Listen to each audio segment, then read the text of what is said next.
Welcome to ParaglidingTalk.com. I'm your host, Robert Michaels, and we're live. What's up, everybody? So glad that you're here. We're joined tonight with an extraordinary guest, the one and only Tucker Gott, and I am stoked beyond belief. We're going to have a great show. We've got also, we're joined by Todd Scandrett. Is that how you say it, Todd? That's it, yeah. He is no stranger to the show from Resurgence PPG, and moderating tonight, Neil from Perspective, right? Said it the right way this time, Perspective. And then Sean also is with us moderating tonight. He's your friendly host with the Dreadlocks tonight. So we are stoked. So glad that you're here. Before we even get the show rolling tonight, I want to say special thanks to Tucker for coming on. We saw him. It was actually Kyle Mooney who went live when they were at the fly-in there at Oshkosh, and Tucker was sitting there in the trailer, and Kyle just turned around and started filming and showing us what was going on. And I just reached out to Tucker, and it sounded like he was ready for action. Todd had already prepped him a little bit to that we wanted him to come on the show and go live in front of everyone in the world on the worldwide internet. And so he's here tonight, and so super stoked. Everybody who's in the chat, welcome to the show. If you're new to the show, please go hit the like button, subscribe, all that good stuff. We're going to go into some questions that I have written down, things that I wanted to ask, and I'll do that. And then we're going to open up for questions in the chat eventually. And we're planning on having a great show. Before we get rolling, go take a peek at the description. And if you want to follow Tucker on his channel, if you haven't already, I don't know what planet you've been living on, but you need to go there, follow him, and check out his adventures. And you can also support his adventures on patreon.com. Go check that out and support the cause. I told him just before the show started that when he comes to San Diego, he's got a place to park the Tucker Mobile. So without further delay, so glad that everyone's here. Want to start the show off by asking the same question that we ask every single person. And that question is, tell us how you got into the sport of flying tablecloths. Good question. Well, first off, thanks for having me on the show. Glad I could make it. How I started flying was probably like 10 or 15 years ago. I saw paramotors on YouTube when they were like super early stages, and it was something I always wanted to do, kind of on the back burner forever. And eventually got into flying fixed wing, got my license at 17, started working at the Skydive Drop Zone, saved up a bunch of money, and went down to Aviator PPG, got into it with those guys. So you talk about this. What was the transition like going from flying actual aircraft and being a real pilot to flying tablecloths and a semi? Let me say this, by the way, that's a total joke, because I think flying a paramotor and flying, even if it's free flight, you are the airplane, so you're even more of a pilot because you are the aircraft and the pilot. I like that logic. The first thing I remember, like my first solo paramotor flight, my prior flying experience the past 2 years had been in a Cessna 152. And I just remember my very first thought coming off the ground was like, there's nothing in front of me. I was expecting like the instrument panel or whatever. And as I climbed out and watched the ground like flatten out, I was like, this is different. There's like nothing out in front of me. So I think some of the stuff translated over, not to a huge degree, from like fixed wing to paramotoring. Like I think more of the mentalities, but yeah, that was the big like mind-blowing moment. Yeah, that is a trip. That first I took my first little launch off of the the bunny hill, I will call it. It's 300 feet over here. It's called Little Black, and I remember seeing the ground disappear like out from underneath me. I'm like, whoa, this is real now.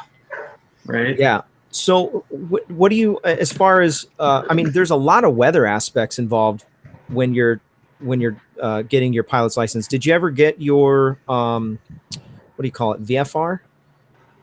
You got your I'm sorry, yeah, your instrument rating. That's what's called. No, I did. I think I have like 80 some hours in fixed wing, and it was when I turned 15, I started doing lessons. Right after I turned 16, I soloed, and then right after I turned 17, I got my license. And then it was when I turned 18, I got into paramotors. So I only had like a couple years of flying experience, and yeah, as soon as I got into paramotors, that took my full attention. It was just so much cheaper, so much more fun, that it wasn't justifiable to keep pursuing aviation in fixed wing if I wanted like a career in that, but I didn't really. So what'd your parents say? Like as far as getting the paramotors? Yeah, when you started saying, hey, I'm gonna fly paramotors. I was probably in like middle school. I have to go back and check, but I think it was like middle school when I first saw paramotors, and like I wouldn't shut up about it, and my parents would get like really annoyed that that was the only thing I ever wanted to do. But at the time, I was really too young to do it. But yeah, they have been super supportive on board with everything, and like my mom was in aviation my whole life. She's a hot air balloon pilot, so she was on board with that 100%. I wanted to ask about this. Did you have like a leg up on weather because your mom's history with balloons? Because I mean, they must have the most incredible weather predictions.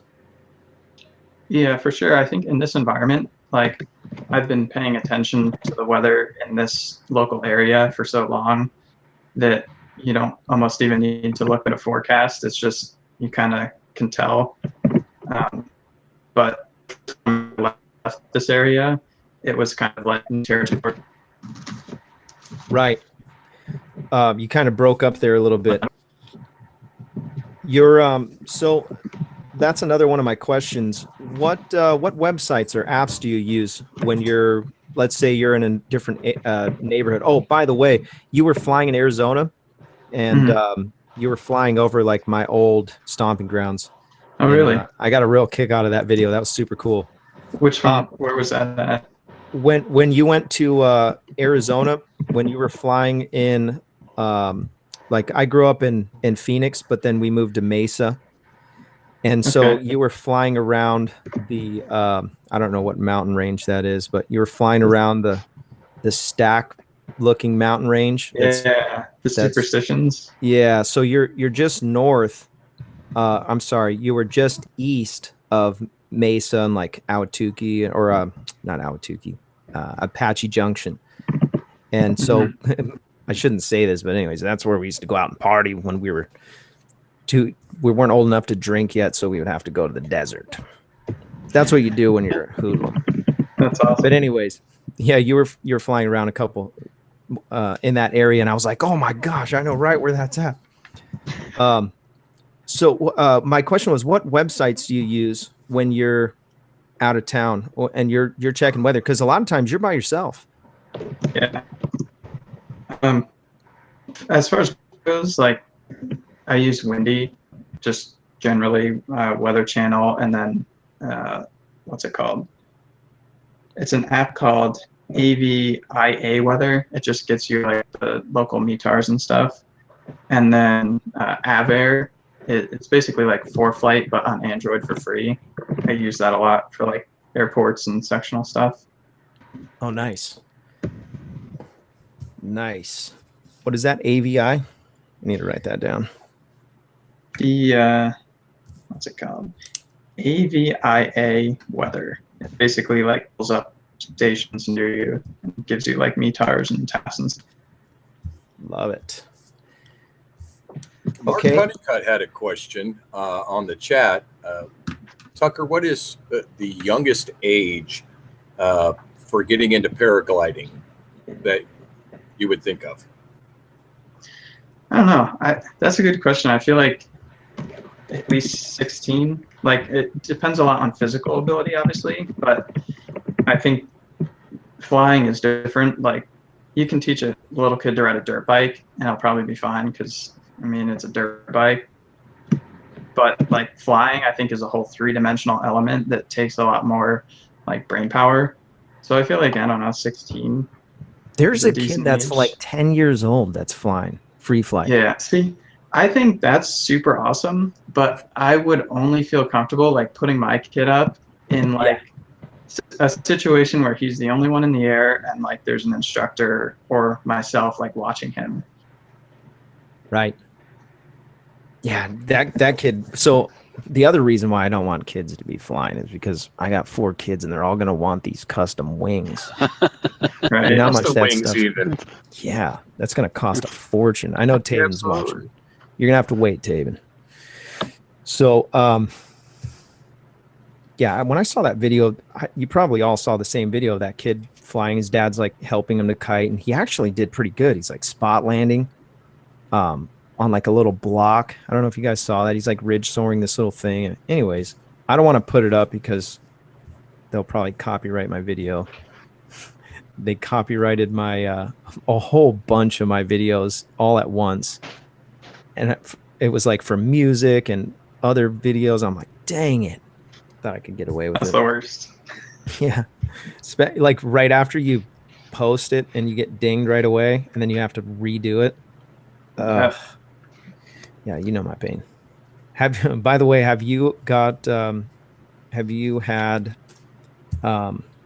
Jacqueline do any editing? Are you teaching her how to edit?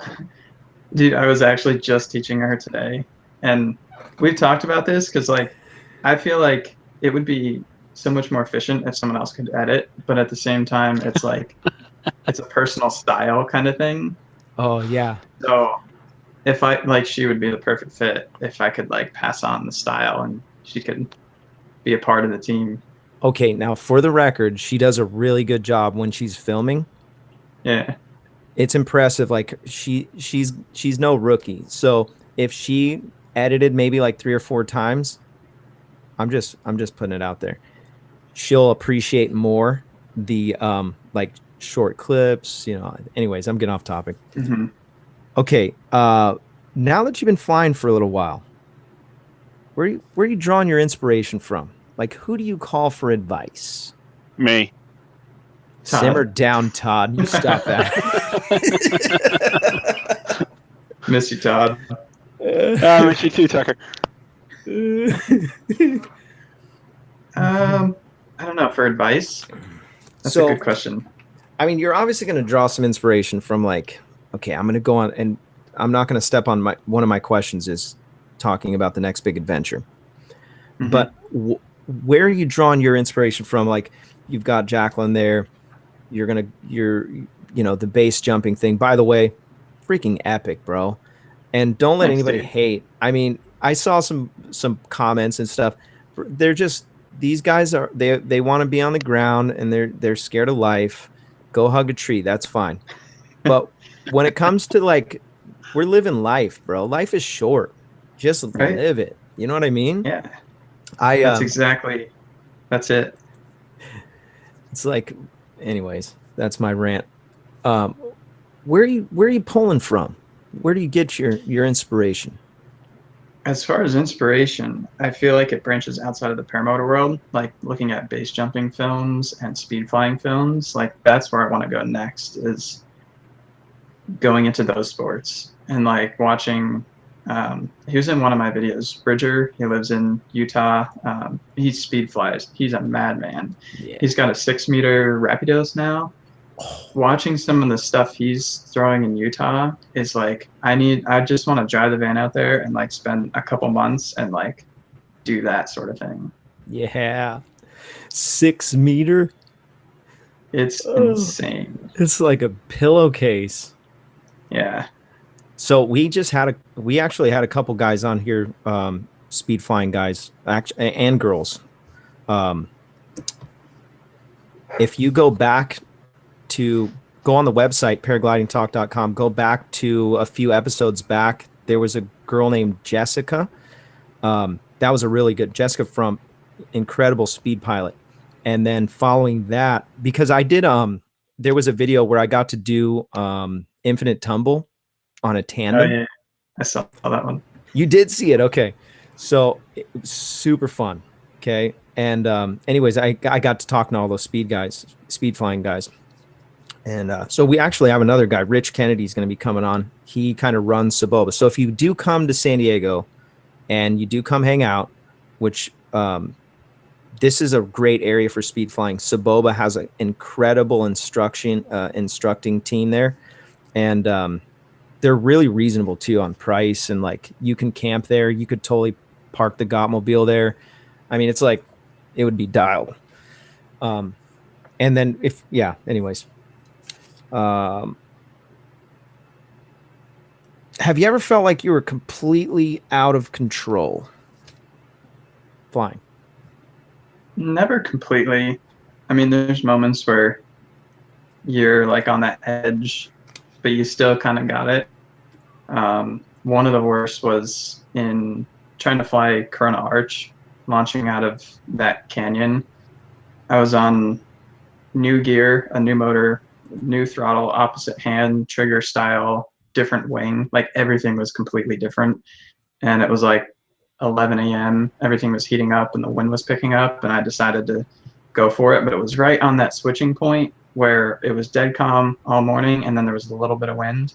And as soon as I launched, I realized it was a horrible idea, and I was like fighting so hard, and I just like came around and landed, just did one pattern. And I think that was one of my closest moments, but it really wasn't that close. Like I didn't even take a collapse, but it just felt out of control. Right.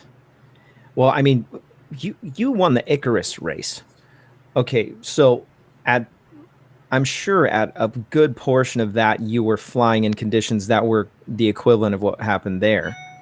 Well, the crazy thing is that happened like the day after the Icarus race ended.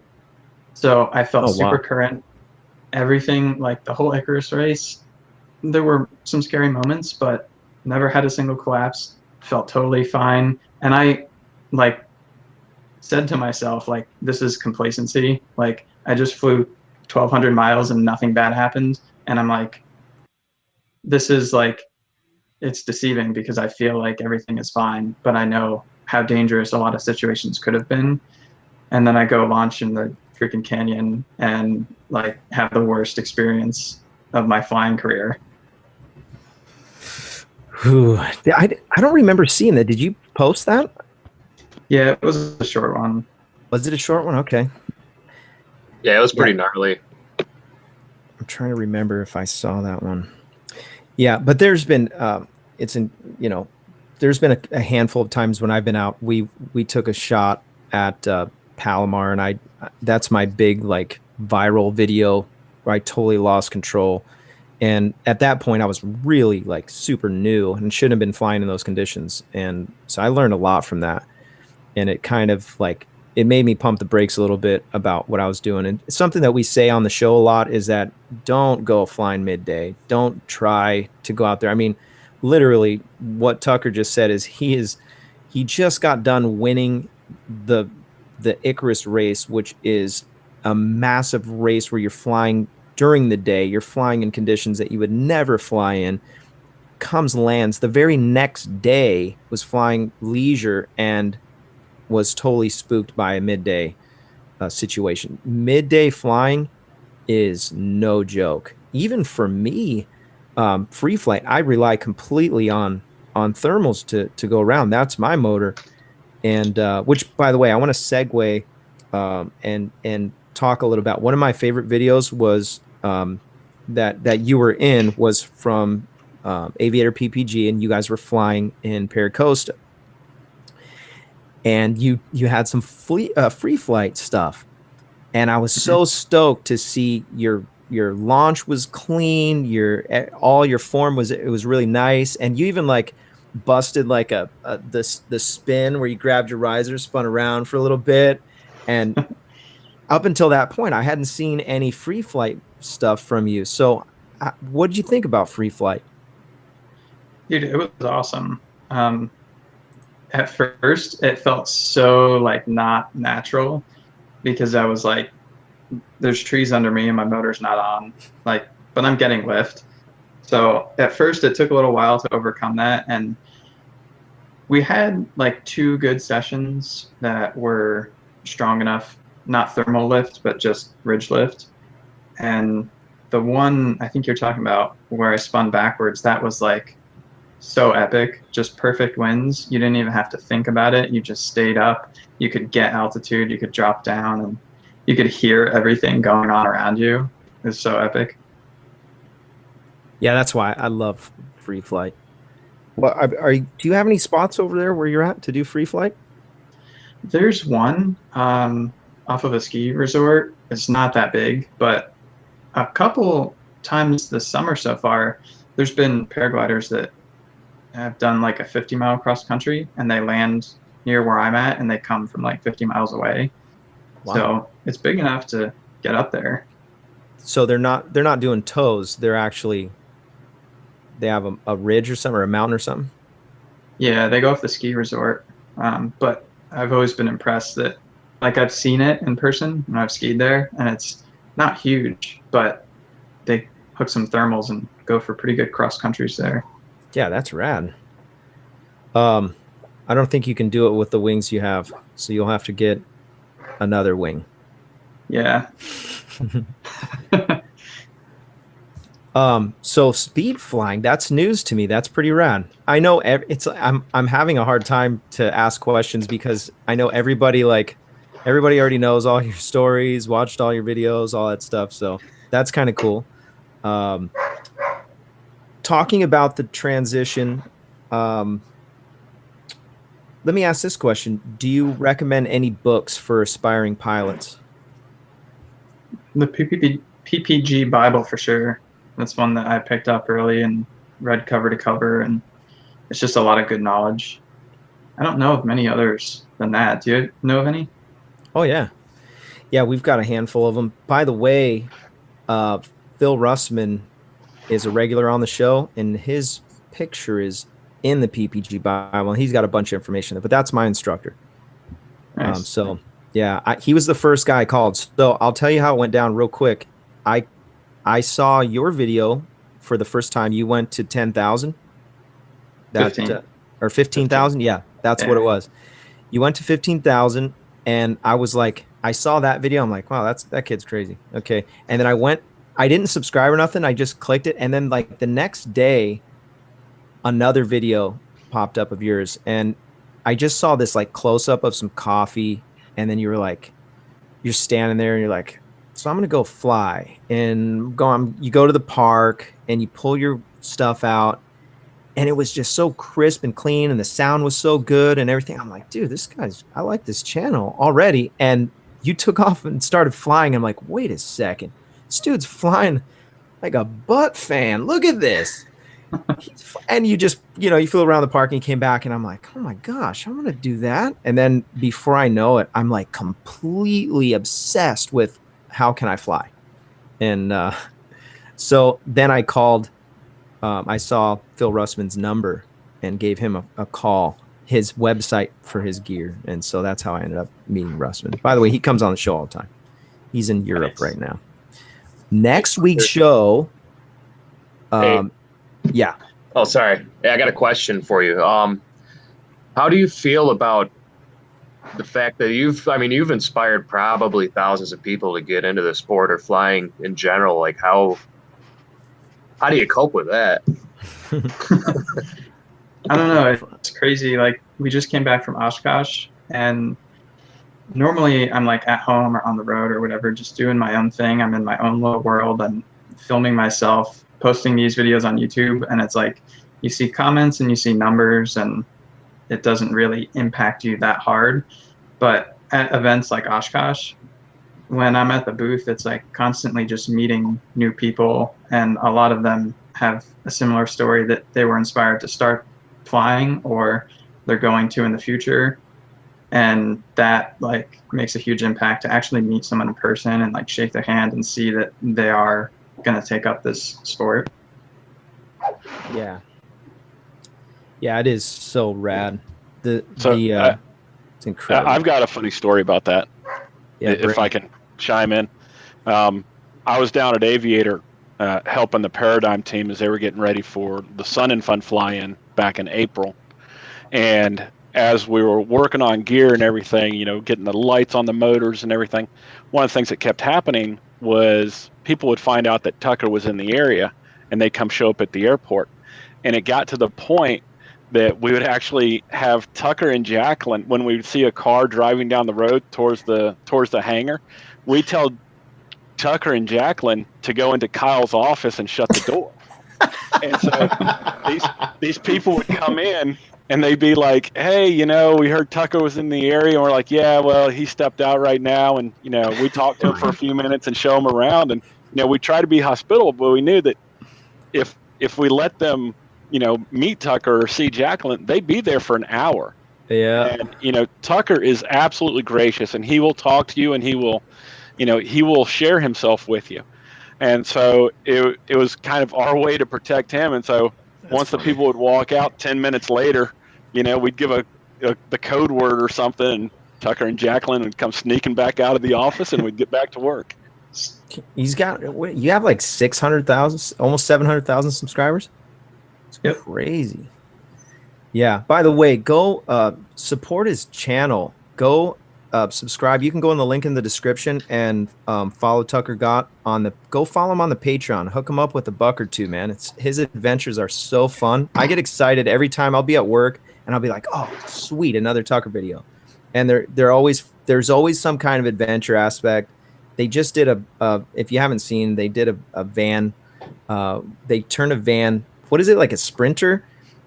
Turned it into 2006 Dodge Sprinter.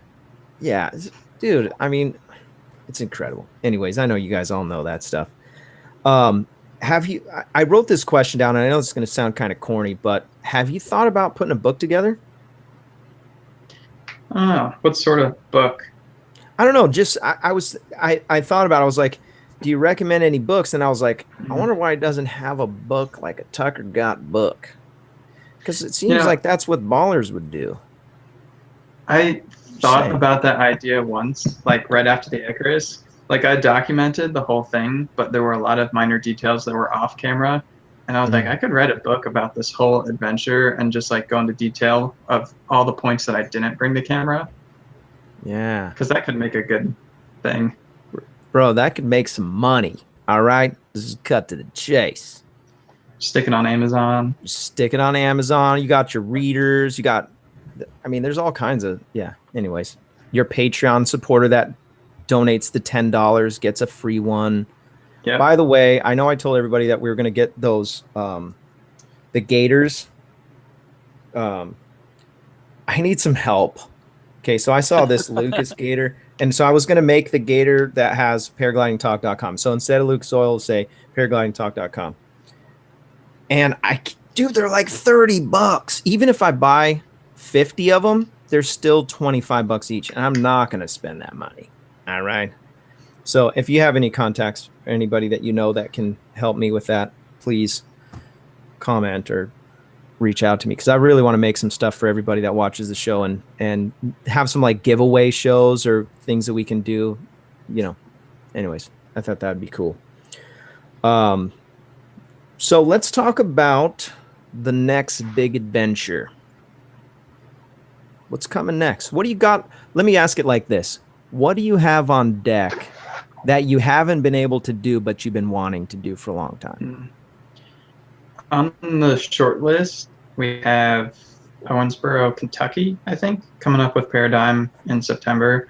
And then in the fall, after October, we're going to go out and do another van trip. And the idea with that is I want to have a base rig by then and go to the bridge, knock out a bunch more jumps, get super confident on the bridge, hopefully get like 50, and then be able to move on to the actual fun of the sport, I think, and find antennas. And I want to get to the Turkey Boogie and Moab, and just do a whole another van trip, but bigger than that, my whole like life goal, I guess, is to get where I'm at with paramotoring and other sports like base jumping and speed flying, and then be able to not just go around the US, but go internationally and go out to Switzerland and base jump and speed fly in places like that. Oh, yes. What, how Mark are you gonna get? Amundsen wants to know if you'll go up Lake Michigan with him. Go across Lake Michigan, 64 miles. Opening Over Mark water. Amundsen. Mark, we need to have him on. Yeah, where is he? Does Mark have a boat? He just got done doing a flight with 2 chicks. I saw that. That was hilarious. That was funny. He's out of control. I think that dirt bike he's got would probably float with them giant tires. Right. He's got TW200. way too much time. I need to figure out how to have that much time. I'm inviting him right now. Whose dog is that? That was mine. I was like, I hope that's not my dog, because I don't have a dog. That would be a problem for you. I got kids. I got too many kids. So Mark's got 2 boats. Count me and Mark. 2 boats. 2 boats. We're doing it. Do you have any interest in getting into acro planes? That was one of the questions in the chat here from who was that? Tim Kirkwood. Tim? I really want to eventually, if you've seen Trent Palmer's videos, his videos Yes. inspire me to build a kit plane and like do bush pilot stuff. That would be awesome. Oh my gosh. Have you seen Paul Guschelbauer's movies? No, who's that? Dude. Okay. You're going to thank me later. Look up, let me see if I can pull it up. Paul Guschelbauer. He was on the show. He's the one, you know about the Red Bull X Alps, right? Yeah. So he got 3rd place in the last one, I believe. He's an excellent free flight pilot. He came on the show, actually, and I got to fly with him here when he was here getting his commercial pilot's license. Right now, he is on an adventure, and he's vlogging it on YouTube. He's flying from the very northern tip of Alaska, and he's flying all the way down to the bottom of Argentina. And he's stopping along the way just No to way. paraglide. Yes, and he's sponsored by Red Bull, and I know wherever Red Bull is, we need to hook up Tucker Gott, please. Are you wearing a Red Bull hat right now? Actually, GoPro. Oh, okay. Sorry about that. Sorry about that, Shout out to GoPro. GoPro. We actually have. I don't know if is David in the chat. Are you the GoPro, David? I know I just saw him commenting. So, anyways, David said he was going to hook me up. He works for GoPro, and he's going to try to get me in contact. I only have 1,000 subscribers, but I have some good subscribers. Okay, so you need to go ahead and hook me up with the GoPro stuff. A lot of subscribers that will be buying GoPros. That's right. Yeah. They will I all already be bought bu- mine. Yeah, see, But you might by want the another one, or they come out with something even sweeter than what you have. I want one for my boot. Okay. And I want one for the. I like the new video, by the way. That 3D GoPro that you've been putting out, where you just mount it right on the top of your The cage. Fusion. Yes, Yeah. dude. So I have a question about that. Some people like it. Yeah. Some people like it. Oh yeah. Some people like it. Some people hate it. I don't know. It looks like CGI or something to me. The Yeah. angles are cool, but it's just the stabilization and stuff like that. It looks kind of weird. It's a little Okay, freaky. so is it easy to edit with? I almost gave up on it when I started using it because it was so horrible, but That's what I I've thought. gotten it refined. Now, the only issue is 1 hour of footage takes about 10 hours to process. So you import the footage, and then I just set it overnight, and it like runs my computer till it's burning hot. And it does its thing. It stitches the video, it exports the file. But then once you get the file, it's super easy. You put it in Premiere Pro, and you got the little filter, and you can pan and tilt any way you want. I really like it. By the way, Mark, welcome to paraglidingtalk.com. What's up, guys? It's good seeing you again, Mark. Tucker. It's been like a week. Yeah, man. Did you go to Oshkosh too, Mark? I lived there for a week. Yes. Dope. Super jealous. I'm expecting to see all of you there next year. It's absolutely the coolest week of the year. Yeah, it looks super fun. I'm still kind of jacked up from not being able to do that. Anyway, back to the GoPro Fusion. I love that. Yeah. So the did GoPro give you the hat or what? Did you get sponsored or no? So my parents were at Oshkosh and they went to the GoPro booth and they give out cameras like every day. They caught a hat in like the free giveaway thing. Nice. Yeah. Yeah. Did David answer in the comments? David, are you the GoPro David? Because I need you to call me. Anyways, we have some really good find. Have you ever seen the Torrey Pines site that we fly at? Are you familiar with that site? Just I've seen it a little bit. I'm not super familiar. Okay. So if you do come here, we're going to go fly there. Isn't that where Woody flew the one time? Yes, exactly. Exactly. Awesome. Yeah, you're flying over all the mansions. Yeah. Yeah, it is my favorite place to fly. One of them. I prefer the mountains, but we have like 4 or 5 sites over here. I've invited Mark, I've invited Honeycutt, I've invited Woody, and so Gott, you got the invite too. I'm trying to get Neil to move here because he lives over there in the sticks, and I don't even know where do you live? You're in like New York? Buffalo, New York. Yeah. Yeah. Oh, Lord Jesus, help him. Yeah, I need to move. There's one flyable day all week, and that's not acceptable at all. And you that's already missed it. Horrible. Did you say that's in the rain? Yeah, pretty much. One day, and then it's just if you want to keep your wing out in the rain there a little bit. Oh, Yeah, yeah, we'll go what- out there. We should all go out there at the same time. That'd be a fun little take a week. Pick some time in winter and get the heck out of the northeast. I agree. Yeah, seriously, man. I don't know how you guys do it. By the way, Exactly. I finally we put an offer in on a house. We won the bid. It's not our house yet, but we won the bid. And if you know anything about buying a house in California, it is psychotic. People are crazy here. California's crazy. People are crazy in general in California. Not even that's. It's like a different country. have you been That's stockpiling? good Ohio. Say that again. Have you been stockpiling your straws? Yeah, my wife keeps on using that joke. I don't like that because I really like to drink with a straw because I got a bad tooth. They took away our freaking grocery bags. We can't use a grocery bag. This is California, folks.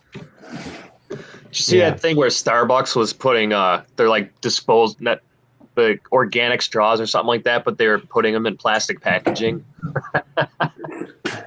It's awesome. Wait, Tucker. So back to that flying across Lake Michigan thing.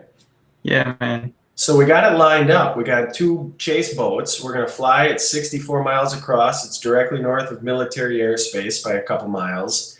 So 2 chase boats because we figure if one person goes down, you're going to need 2 of them. Oh, I thought he was joking. He's No. serious. No, I got a whole Google Doc dedicated to this flight here. And then on the way back, you can take they got a car ferry. So you fly there in the morning, then take the boat back at night. Nice. Yeah. So you're saying 64 miles? Yeah. 64-mile water foot drag. Tip touch the whole way. Exactly. Yeah, I'm trying to find somebody that's in for doing it. So nobody's willing to take the risk. But with the tailwind, man, it's gonna be it's gonna be about an hour. But Lake Michigan's a pretty serious body of water, so. That's What, doable. And I'm flying a Black Hawk over it, so. I was just gonna say. I mean, Try that on a Black Hawk. so you don't have to worry about yourself, but. Did I know Honeycutt will do it. Yeah. He would foot drag the whole way. Why isn't he on the show right now? He was looking for sealant for his tent because he's going camping this weekend. Oh my gosh, he's always got some kind of excuse. That's a good one, though. Did you ever tent in the rain? Well, he's in rough. the military, so I would say yeah, but he's actually a pilot in the military, so no, probably not. Camping. I do want to do some camping. We were supposed to go, and then all this whole house shenanigans happened. Tucker, when are Whatever. you going to Utah next? Probably November, December. Dude, Moab, Utah is probably the greatest spot for just watching cool stuff go down. That's like my favorite town. Yeah, that is beautiful over there. What is that? There's some Woody Gamer Tag people are on here trolling right now. I just saw the RSK come up. Mark Honeycutt, he was like going all Del Shanzi the other day, flying all the Del gear. That was good videos. Because normally you just hear about it's like, this is the greatest stuff in the world, fly it or die. And Mark Honeycutt was like, whatever, it's all right. He gave it a fair assessment, you know. It definitely wasn't like bashing it or anything. Yeah. Mark Shanzi. Wow. People are brutal. I could have sworn it was Sanchez. I could have swore. I made that up. I hope that sticks. I'm taking credit for calling him Del Sanchez. He got so mad. He's like ultra conservative guy. And in the comments, I called him a commie. And that is like, if you're conservative and somebody calls you a commie, it's like, oh, I'll kill you. So he's really mad at me right now. So I'm sorry, Del. I got one more question for Tucker. So you want to do some speed flying? Do you do free flying? Right now, I didn't ever see too many free flights. You're late to the party. I'm going to go pee while he shares this story.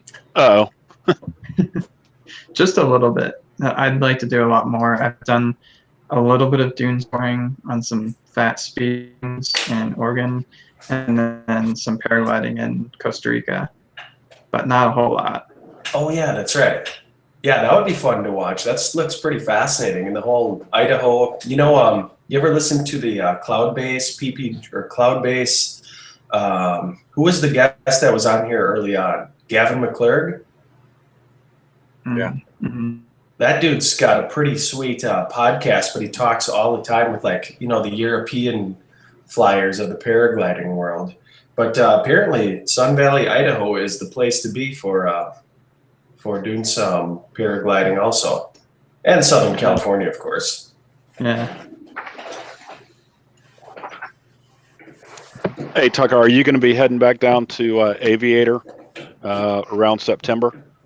I don't think so. I'm probably going to be, the next time will be like Wings Over Winter. Okay. If you could live somewhere other than New Jersey, where would you live? I don't know. With all the traveling.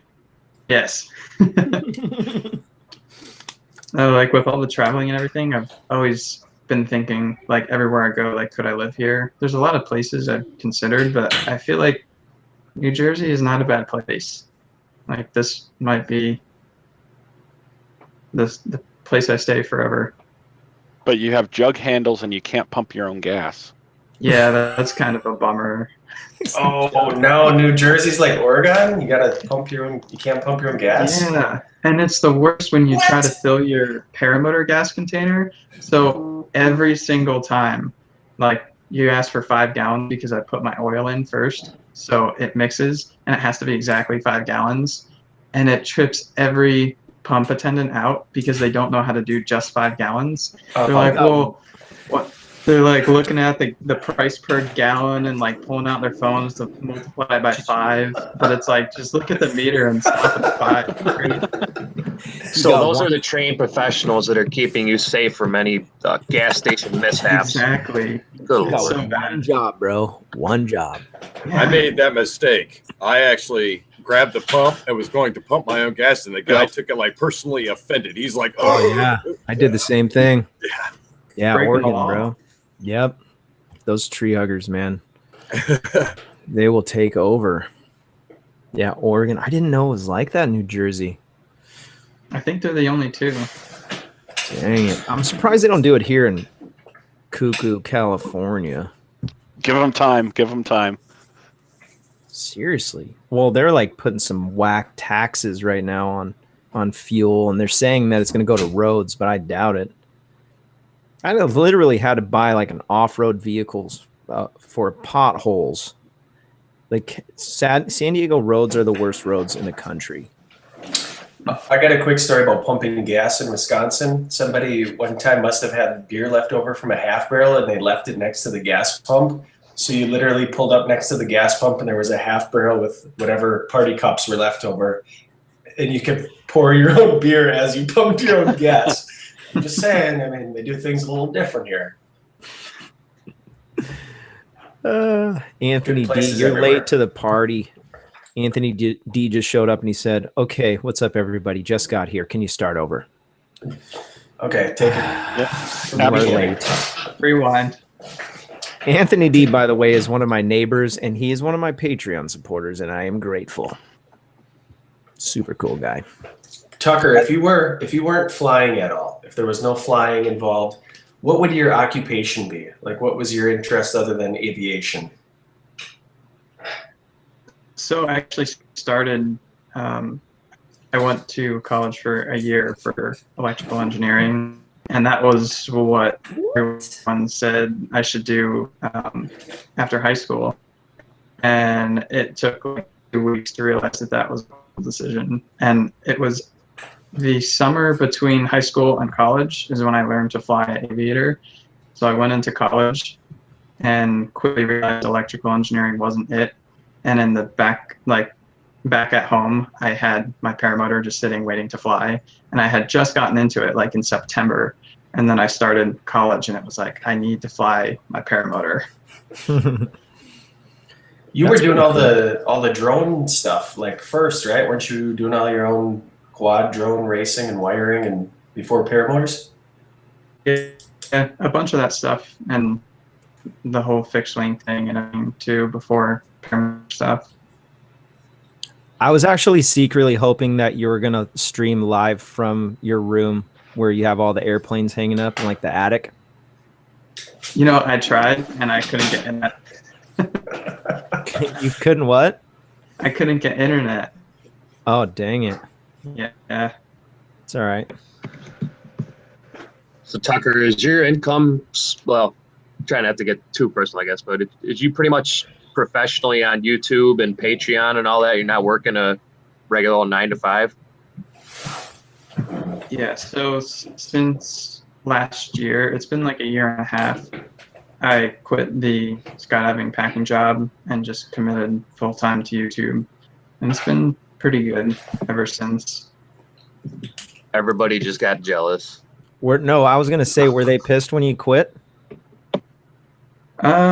Really, it's like a seasonal job, so in the winter, on an off season, there's time to figure things out. That's a trip. I Well, think Jacqueline's that was still $10 to the Patreon, Robert. Just What's saying. that? That's $10 to the Patreon. What? You Uh, can say missed pissed. You said the P word. That's You can say, no, that's fine. You can say pissed. Right? Is that a bad Yeah. word? yeah. I think so. No, that's not a swear word. Yeah, I was going to say, because like nobody says I have to go potty unless you have 4 kids. You say you got to go take a piss. Right? It all depends on YouTube, man. They're the Whoa. overlords. Hold on a second. Oh my gosh. Dang, dog. That is hilarious. The chat's going crazy right now. We have almost 100 people on the Tucker Gott Show. So glad that everybody's here logging in and hanging out with us on paraglidingtalk.com. Pretty excited tonight. Mark Honeycutt, are you going to come on or what? Go click the link and come join us. Hey Tucker, do you think in relation to in making videos, now the McDonald's one was probably the most popular video that you've made yet, right? Yeah. Yeah. Now, obviously, that was you have great editing and good content, amazing content. Do you think like those ones when you put corporate stuff in there or businesses in there, does YouTube find those and grab those and kind of ratchet those up because they have, you know, the grocery store one or the McDonald's? Do you find that, or was it like shared through Reddit a lot, or what do you think was the key to the success on that one? I think it's more so the relatability because it reaches the audience that knows nothing about paramotors, and you'll see that like most of the comments are like, "What is this airplane, helicopter, fan, jetpack mobile?" And that's like the appeal. And doing it to something like McDonald's is super relatable to people. Here's Nice. a question for you, Tucker. How do you balance your travel schedule with your family and Jacqueline? How does that work? It's been tough. Like ever since last summer, I've been like doing 50-50 almost, like New Jersey and traveling. And luckily, Jacqueline's been able to come along on a lot of the adventure stuff recently. Yeah, it can be tough to balance. There's a bunch of cool comments in here. Bunch of new faces. If you're new, I want to encourage you to go and subscribe to my channel so that you can get the updates. Hit the bell, and that way you'll get the when we go live for the show. We have the show every Thursday. There won't be one next Thursday, but after that, it's every Thursday night at 6 p.m. Pacific time. So I want to encourage you to go and also while you're there, hit the thumbs up. I finally monetized my channel, which is awesome. I currently am at $20. We're making big money. We're making big moves over here. Okay. And there was a question. I missed it. The chat just started going crazy, and we're almost to 100 people that are watching live. This is crazy. One of the popular questions in the chat so far is everybody's curious about Jacqueline's flying status. Where's she at in her progression? So her training and like flying and everything has been super spread out, which is like the worst thing you can do for like muscle memory and everything. But just a combination of like work and school and weather and organizing everything and coordinating. I think she's got like 25 flights, but over the course of like years. So now we're finally like in a stretch where we're back at home for a couple months, and we're going to try to get her a whole bunch of flights and get like the back-to-back success, get confidence, and like get the muscle memory down. So that's the goal. Mark Honeycutt, I see you. Hey guys. What's up? What's up, Mark? Not much. How's it going, Tucker? Not bad, dude. Hey, I have a question for you. Oh gosh. You mentioned going to college and then, in electrical engineering and then not wanting to do that and just fly. That's funny because it kind of relates to what I did. I went to NC State, and I actually went for mechanical engineering and switched around and eventually dropped out and became a pilot. So it kind of sits with me too. Did you get a lot of pressure from your parents and stuff when you dropped out, or how was that? I didn't fully drop out. I switched majors to business, and then I finished with an associate's. So there was some pushback because it was still a pretty big change, but in the end, everything's working out so far. So yeah, I'd say they're so. supportive. Did you like electrical engineering? Not at all. No. It was so bad. I mean, I was doing well in classes and getting decent grades, but it was not fun at all. I was hating like every day. Oh my dude, that is so complicated. I took some classes because I'm an engineer for a high rise. And when it got to the electrical, I just did a class on motors. And when they were talking about theory, bro, it hurt my brain. even with all like the charts and all the help that you have now, like back in the day, it was all like a lot of books and drawings, but you can probably get some help now, YouTube and tutors but ugh. You can learn anything you want now on YouTube. I don't know. There's like sit in a class all the time, man. I teach at a college level, and I'm like, we got to be outside. This is not the right place to be. We want to learn stuff. Let's go out and experience the world. Yeah, I started off in mechanical engineering, and I switched my majors so many times, like electrical, computer. I remember not liking electrical at all. I eventually ended up in math, and honestly, I was in college for 4 years, and then that's when I decided to drop out.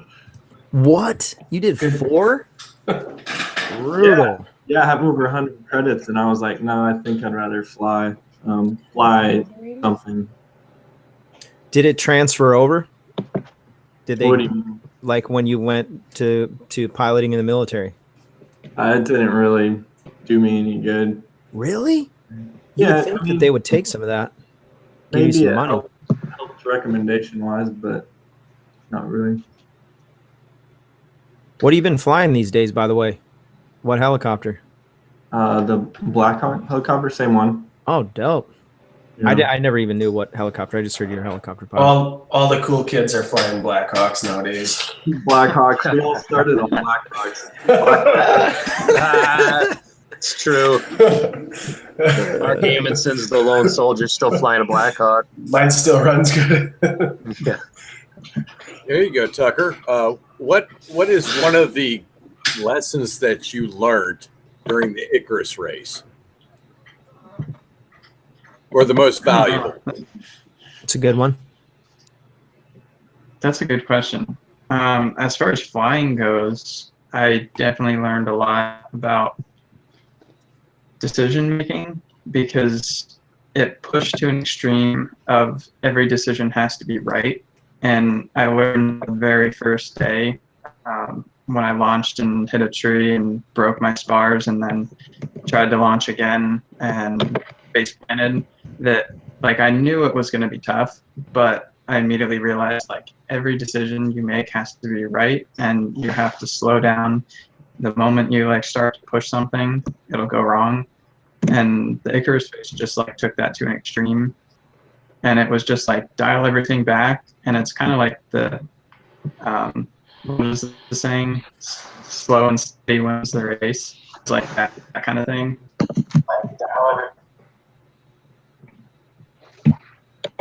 One of the popular questions in the chat again is, what do you got to do? What do you do when you got to take a pee? That's a good one too.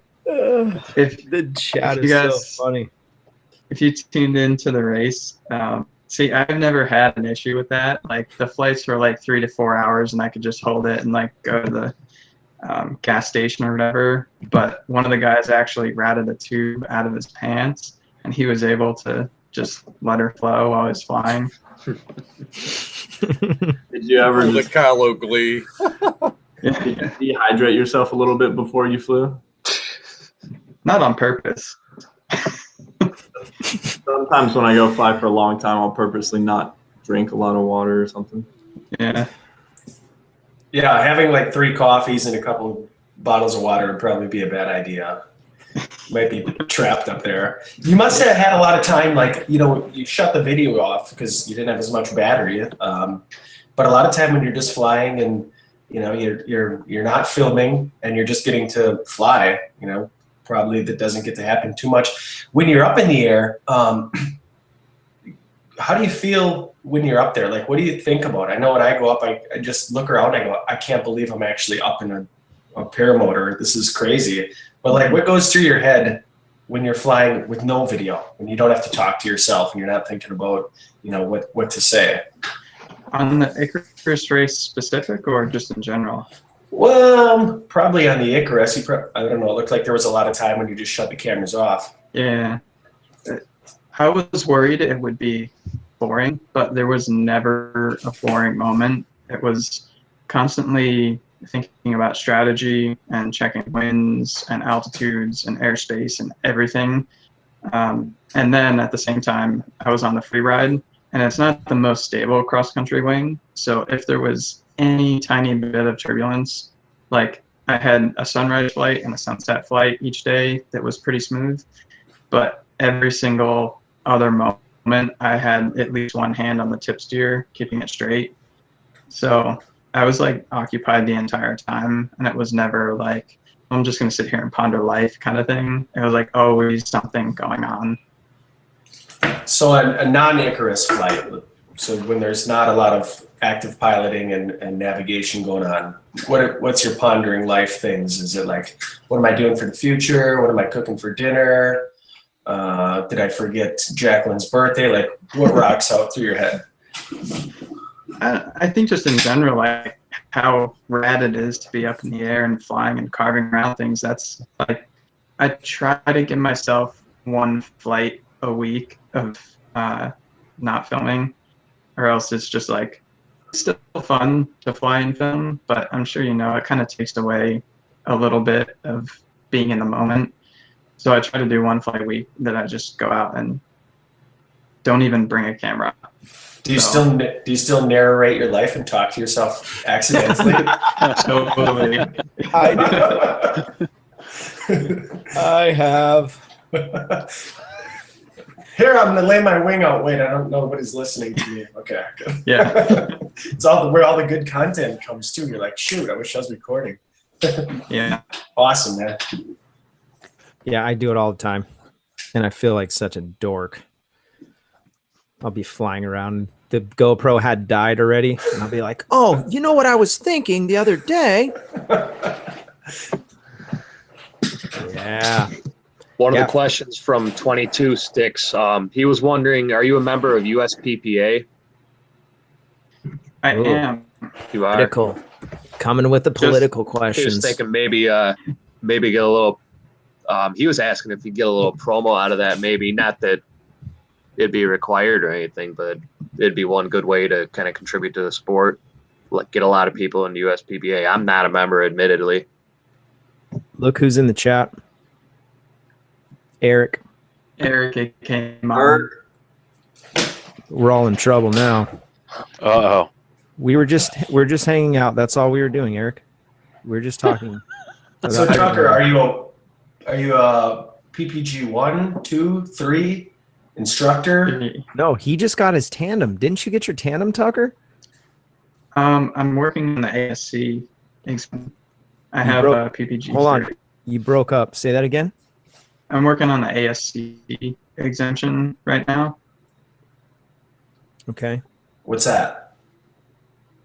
It's just another tandem exam outside of the USPPA, but I have the PPG 3 as of like a month ago. Nice. Same here. I just got mine before there was supposed to be an instructor's clinic in April, and then it moved to May at the Endless Foot Drag, and I didn't make it there, but got to the 3 so far. Nice. Hey Tucker, where are you guys right now? We're in New Jersey, chilling. Chilling out. You gonna fly tomorrow? Oh, you guys got the TFR, don't you? Yeah. I was gonna bring that up. That's a huge bummer. Yeah. How long is that up for? It looked like a long time. Until the 13th at midnight. Geez, so are you gonna travel outside of it to go fly? Yeah, basically it's like an hour drive to get to a site outside of the TFR. Dang it. Which normally I wouldn't be that upset if it was like a weekend because it's just to travel, but for 2 weeks it's kind of a bummer. What is it for? So President Trump has a golf course that's Freaking Trump again. 30 miles away from here. I wasn't gonna say it, but yeah. So are you gonna vote for Trump next year? I'm still What's that? voting for him. I don't care. Are you gonna vote for Trump next year, or has this kind of changed your mind? I mean, heck no. We're not allowed to talk. We're not allowed to vote for it. Yeah. That's gonna be the hinged pin on my decision. If Trump flew a paramotor, what brand would he fly? He'd I never fly bought flat top. Flat top, definitely flat top. It's huge. The crumple zone is huge. I think it'd be a Nirvana because it's orange and not Fake red. reflex. It's all fake reflex. We're breaking one of the rules right now. No politics. It was fun doing it though. It felt good. Oh crap! Dell is in the chat. yes. That's the Is it fake the real Dell? Is it the real Dell or fake Dell? I don't know. It seems kind of I didn't nice to be see. the real Dell. Fake Dell. There's a town in Wisconsin called Wisconsin Dells, and I thought about changing the Paramotor channel name to Wisconsin's Dell, but can't get myself to do it. We just crossed 100 viewers. Now we're at 102 viewers, by the way. Welcome to paraglidingtalk.com. Now we just got to get 51 of them to hit the like button and subscribe. Yep. Like and subscribe right now. I told Tucker before we started the show, I was like, hey, have you subscribed to my channel yet? And he was like, I don't think so. I was like, do it. I did. So, dude, I don't know if you did this in the beginning. Be honest, Tucker. When I started posting videos, I would like go into my break room and everybody's eating lunch, and I'd be like, "Hey, check out what I'm doing. I'm learning how to paraglide." And then I would take their phone, and I'd be like, "Check out my video," and then I would hit subscribe, and then I would give them the phone to show the video. Nice. I make all my students subscribe to my channel first things first. Yeah. That's like 30 subscribers right out of the gate. You're like, I'm like, we can begin now. we'll start the class off by saying, "Please."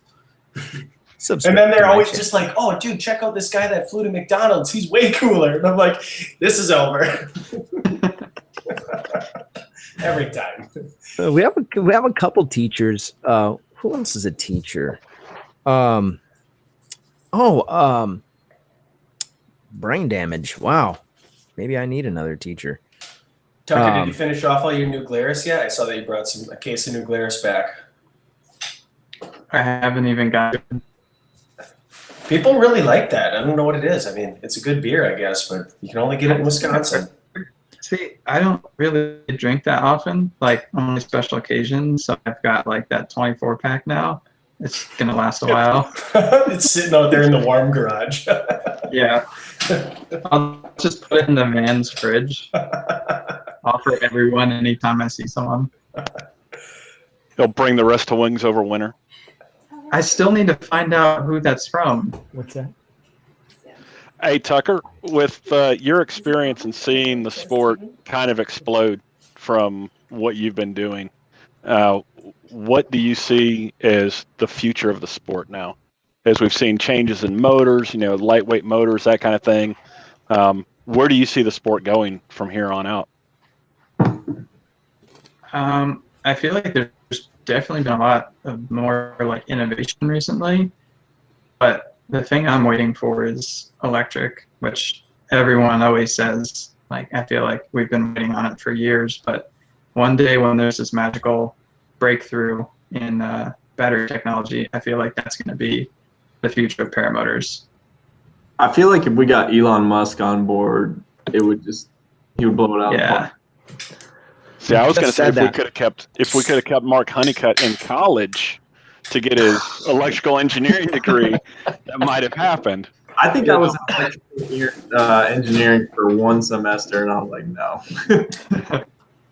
Well, have any of you guys from prototype and design, and that was a lot of the just coming up with new technology. We had rapid prototyping and all that stuff back in before it was 3D printers, but probably should have stuck with it. There was some cool stuff going on. Did you ever talk? Personally, I can't deal with the algebra. No. I hate math. Hate it. Oh man, Math was the best part for me. yeah. Did you talk to Josh I mean- Bowden? Josh Bowden's an electrician guy. He knows what's up with the engineering. No. I guess there's a difference between being an electrician and an electrical engineer, though. Yeah, there is a little bit, I think. Yeah, because my building has some pretty complicated stuff, and I could not figure out. I don't know. To engineer a high rise that would be intense. That's what you guys were going to school for, right? That's what your plan was. Me? That's what that is. Like, you go to electrical. You're going to be an electrical engineer. That's. I have no idea. I was honestly just changing. I don't know. I didn't enjoy it. That's probably like wiring up automation and heavy duty crazy systems like that. Maybe. Have any of you guys flown electric paramotors? You broke up. No, I never. He asked if anybody flew electric paramotors ever, but they had one at EAA. I didn't see anybody fly it. Yeah, I didn't either. The battery was dead. They forgot the charger. They're like, I heard that one that's got 4 propellers though. I haven't seen a picture. Maybe I don't know how to work this thing to bring it up, but it's by Open PPG, and instead of 1 propeller, it's got 4. Yeah. So it counteracts all the torque. But I haven't watched the video. Sounds cool, but yeah, you're still dealing with a heavy battery And short flight time relative. Yeah. Are all of you guys? 5 minutes. Are all of you guys, if you're in the chat, if everybody in here, I just want to make sure that you're following Tucker Gott, or if you don't know who he is, go check out his channel, and you can do that in the description. And then follow his adventures. So fun. He's been doing some base jumping stuff, which is super cool. And he's right at that like brand new stage with the base jumping, so it's still exciting. My channel in the beginning was, everybody was watching just to see if I was going to die. So I got a bunch of subscribers that way.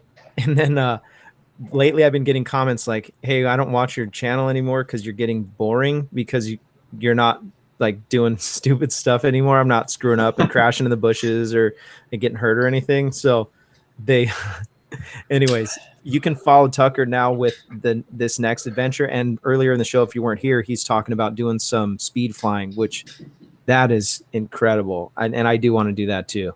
Super fun. So go check out the description. Hit the Patreon. I have a Patreon account too. This show, if you don't know about what paraglidingtalk.com is, please support the show. You can do that on the Patreon too. Follow what's going on. Subscribe, all that good stuff. Really appreciate everybody who's been on. We're at the 7 o'clock mark. I don't want to kill it, but I do want to. I told Tucker we were going to do a 1 hour show, and we're at that 1 hour mark.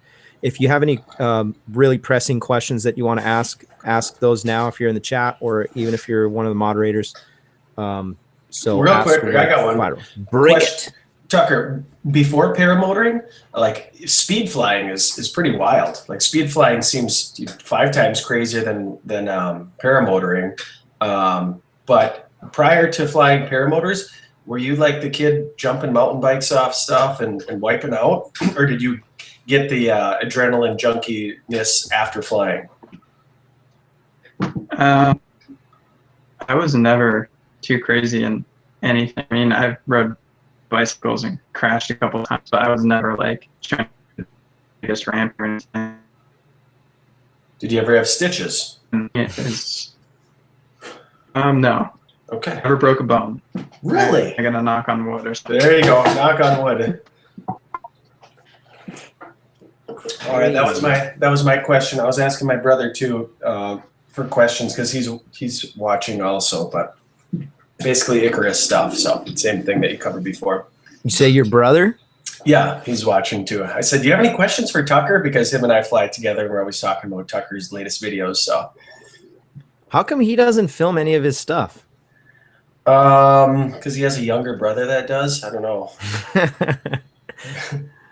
He has such a great opportunity to have a channel, like instantly have a bunch of followers. Yeah, I don't know. It's, you guys know, anybody that makes videos, it takes going flying from already like a fun process to adding a heck of a lot of preparation. It's got to have your intent to the video.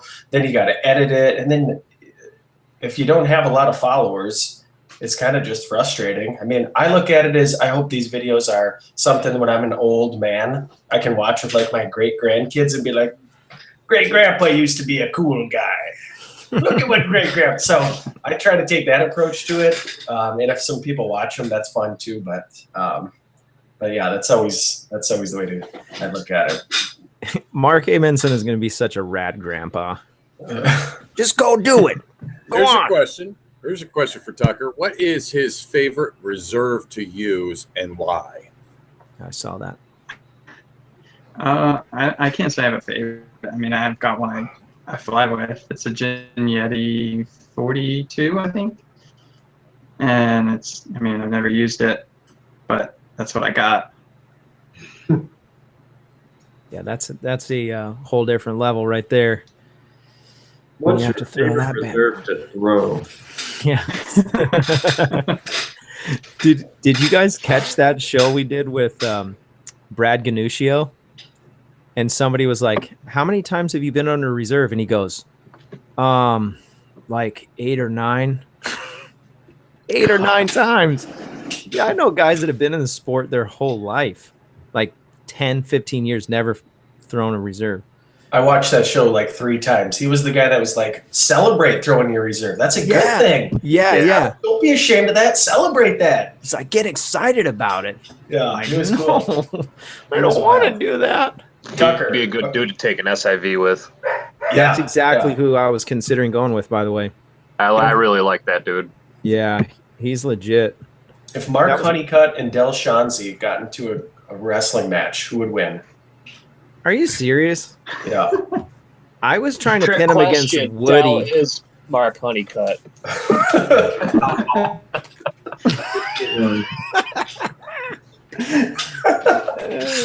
I think you'd take him, Honeycutt. I think you'd get him in like a leg hold. Then I could just see Del tapping. Did he comment? Yeah. He didn't comment. Dell doesn't seem like super muscular, but he seems like one of those crazy types you want to mess with. He'd pull out some type of unapproved weapon. We're gonna talk about this after the show. Okay, sorry. This is a critical. I don't know how Dell makes it in every freaking show. Oh man, It's out of control. terrible. A lot of people are saying Honeycutt would win, though, just for the record. I agree. I was gonna say that Dell could probably beat up Woody, though. Yeah, I mean, I don't know about that. I watched Travis beat up Woody firsthand. Travis beat up Woody? They had I a, don't You didn't get it on video? Come on, say it again. they had a wrestling match at Bad Apples. I actually have it on footage. I've just never made a video from Bad Apples. Mark, please send that to me.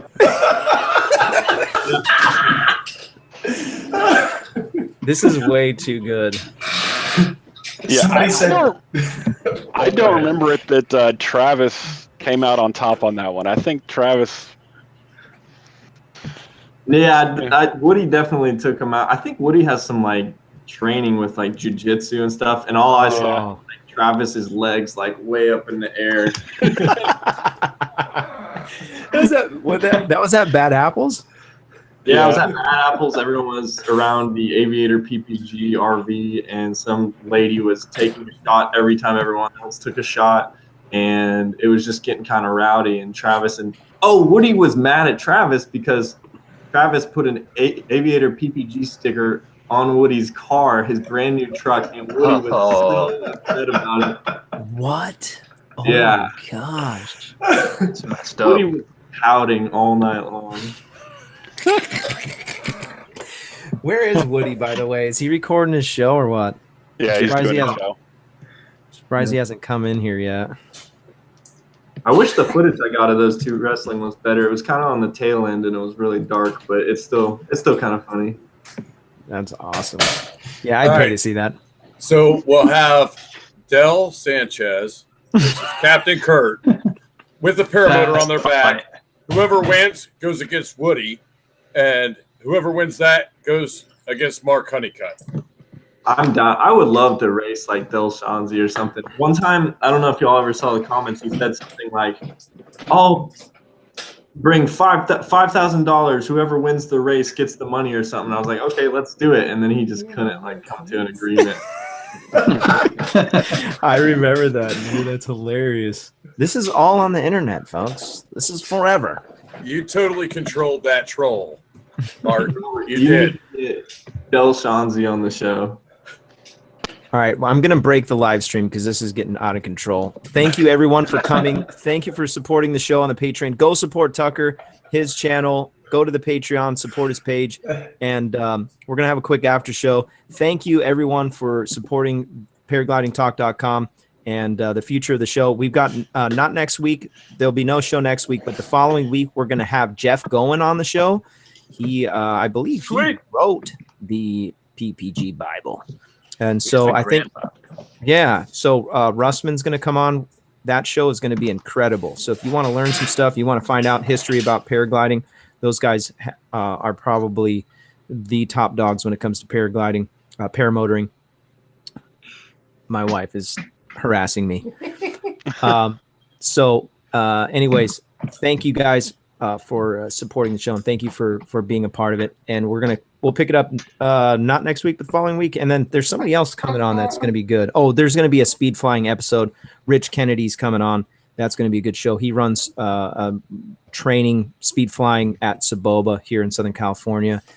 And there's another one too. I got at some point we're going to have a big dog free flight paraglider guy. So anyways, great night, everyone. Really appreciate everybody. Sorry if we didn't get to your comments.